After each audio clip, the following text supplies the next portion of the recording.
Infakru dak li ġara 2000 sena ilu mal-mem ta' Ġesu, meta l-art desset sar it-terremot, anke wkoll ħaġġu l-itzma mill-oqra. Issa billi bitħabbit tas-siġġu, infakru dan il-ħsejjes li jiddaħħalna fl-ispirtu ta' dak li ġara 2000 sena ilu.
mill-Evanġelju skont San Ġwan. Wara dan, Giuseppe minn Arimatea, li kien disċiplu ta' Ġesu bil-moħħi għax kien jinżamm il-lut, mar u talab lil Pilatu biex jieħu l-ġisem ta' Ġesu. Pilatu ħallih u ġie u ħall ġisem tiegħu. Ġie wkoll Nikodemu, dak li qabel mar għand Ġesu bil-lejl u ġiet miegħu taħlita ta' mor u sabbar tiżen xi mit-triq.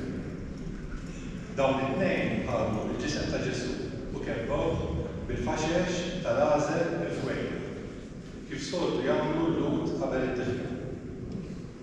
Fejn kienu sarbu lil Ġesu kien hemm ġnien, u f'dan il-ġnien kien hemm qabbar ġdid li fih kienu għadhom ma difnu l-ħadd. Hemm għedu lil Ġesu għax kien jum it-tħejjija għall-lut u għax il-qabbar kien fil-qrib. Il-kelma ta' kollettiv.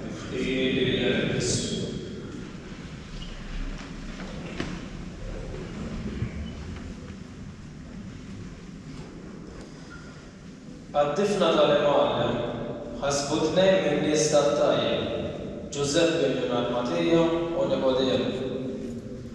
Ġwanni isemmi li t-tnejn kienu disċipli tal-Mulej bil-moħħi billi kienu jibżgħu mill-mexxejja Lut. Ġisem l-Imgħallem kien issa proprjetà tal-Istat Ludi.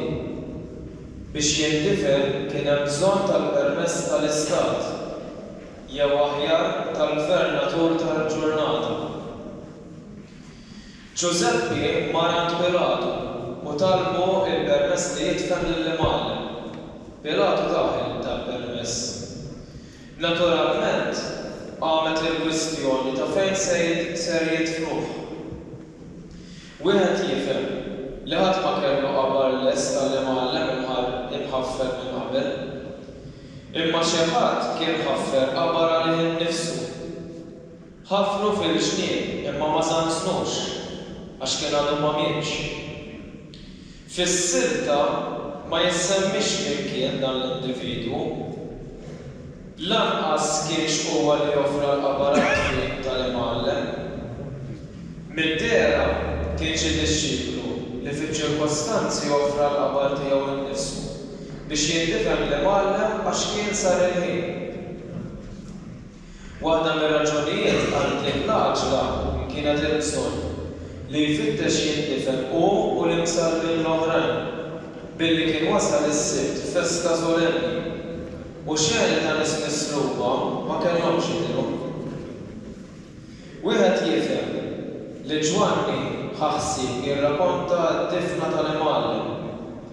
Il-familji tal-imsarrin l-oħra għamlu bħalma għamlu Giuseppe u Nikodemu għall-permessi biex jidfnu l-rabatu. Kien importanti li Ġesu indifhem f'qabbar ġdid fejn ħadd ma kien indifhem. Wieħed jifhem li sit il-qabbar li joffrih biex jindifhem Ġesu seta' kien disċiplu wkoll. Nistgħu ngħidu għalhekk li d-difna tal-Mulej ħadet sieba l-Knisja. Anqal fost l-insara Mulej il-ġenerożità biex issiru l-opri tal-ħniena u tal-ħima. Amen. Tintefa' 13.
il-ħajja tan-Nisrani hija ġlieda kontinwa bejn id-dawl u bejn id-dlam. Id-dlam assoċjat mal-nob, mal-ħażen, mal-biża', meta nkunu l-bogħod minn Alla, anzi ħafna mill-ħażen isir fid-dlam tal-lejl. Belja l-xitan huwa l-prinċep tad-dlam, il-prinċep tad-dlamijiet. Il-passjoni tibda wkoll fid-dlam ma' tradiment ta' Ġuda. Fid-dlam, min ikun fid-dlam ma jkunx jaf x'inhu jagħmel. Minnu fid-dlam ikun il-bogħod minn Alla. Min jgħix fid-dlam ikun marbut mill-ktajjen ta' Satana. Imma aħna tisaħħna, aħna ninsara u li tiddawl, mhux u li tidlam. Id-dawl ikun nasseċjaw ma' Kristu, mat-tajjeb, mat-tama, mal-ġustizzja, mal-ferħ, mal-rida tagħna, mal-eternità. Aħna eżis imsejħa mhux biex ngħixu taħt bella taħt ix-xitan fid-dlamijiet tal-mewt, ma biex ngħixu fid-dawl ta' dejjem. U n-Nisrani għandu din l-għażla qudiemu irid jagħmilha kuljum. Lil min se nagħżel ngħix fid-dlam jew ngħix fid-dawl. Ngħix fid-dlam tal-bnub li jassarni u jalaqni bil-ktajjen ma' Satana, jew li nindem u nikkonvertu ngħix fid-dawl tal-mulej. Jagħtini l-ferħ, il-paċi, l-għena, l-imħabba li qalbi għandi bżonn. Ġesu eżist, Ġesu huwa id-dawl ta' ħajjitna. Fatti ħanħallu l-aħħar xema bil-15 sema li tissimbolizza l-Kristu, Kristu huwa id-dawl. Kollha tfejn huma id-dawl ta' Kristu nħalluh, noħduh wara l-altar. Ħamli jgħidu kan li tolbu l-mulejjes li aħna nkunu u li tidlam u li tiddawl. U li xi darba wkoll ngħixu dak il-jum ta' sebħ bla tmiem. Dak huwa d-destin ta' eżist, il-ħajja ta' dejjem, ta' sebħ, ta' jum bla tmiem. Id-dlam tal-passjoni se jgħaddi il-ġimgħa. Imma żiż ma sbieħ il-ħadd ma tbeġbix tal-għodwa, ma s-żerniq, ma dak id-dawl sabiħ, hemmhekk jitfaċċa d-dawl tal-irxoxt tar-riżurezzjoni. Minkejja li d-dlam tant jirbaħ id-dawl, imma dejjem id-dawl huwa rebbieħ fuq id-dlam. Mhux darba wkoll id-dawl ta' dejjem għad jeqret dak id-dlam li jispiċċa dejjem.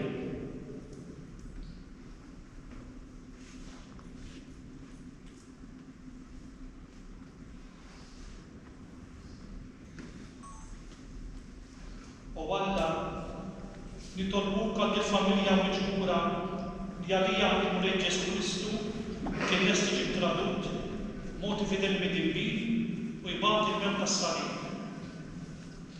Issa ċelebrant propju se jgħidu ix-xema wara l-aktar ismejn ukoll nispjega.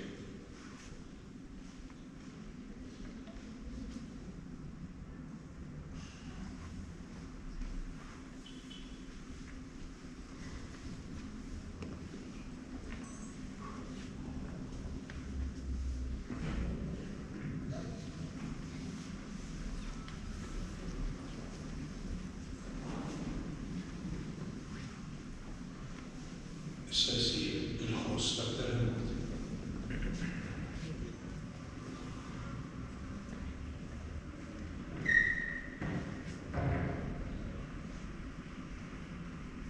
Issa sejjew infakru dak li ġara 2000 sena ilu mal-mewt ta' Ġesu meta l-art teżżet sar it-terremot, anke wkoll ħarġu l-itzma mill-oħra. Ejja issa billi bitħabbit tas-siġġu infakku dan il-ħsejjes li jiddaħħalna fl-ispirtu ta' dak li ġara 2000 sena ilu.